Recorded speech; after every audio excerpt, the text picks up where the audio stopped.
เป็นวันเวลาบ่มีค่าความจ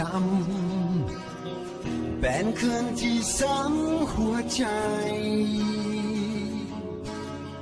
หนึ่งคนที่ทิ้งขันไป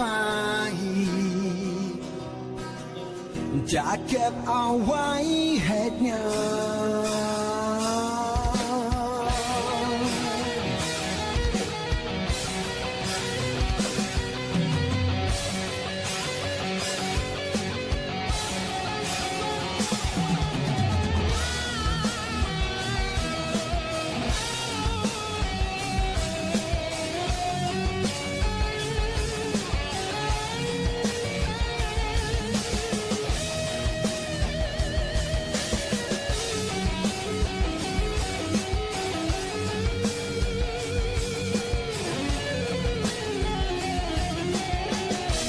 เจ้ามีคน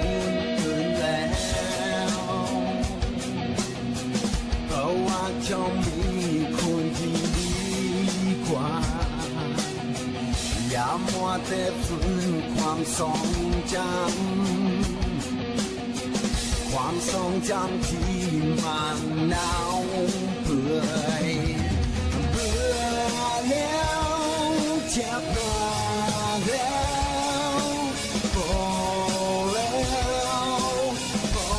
กันทีเจ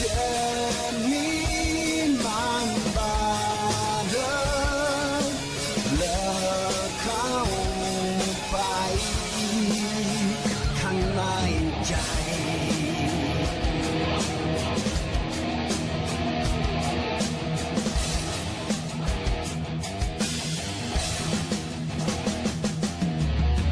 เมื่อคุณนั้นเข้าได้ไปแล้วขอปล่อยให้เขาไปดี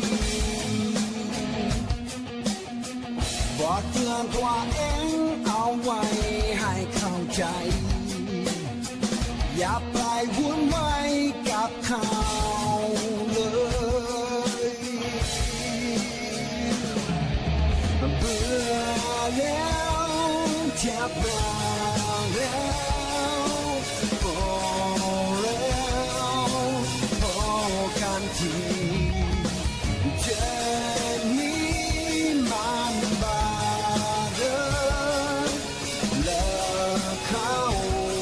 ไปข้างในใจ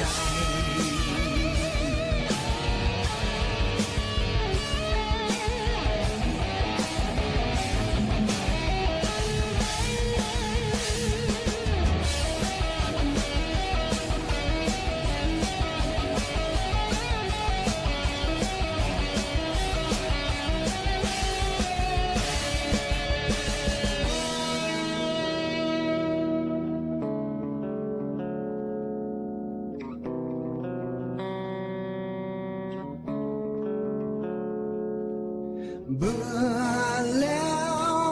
เจ็บหนักแล้วพอแล้วพอกันทีเจอ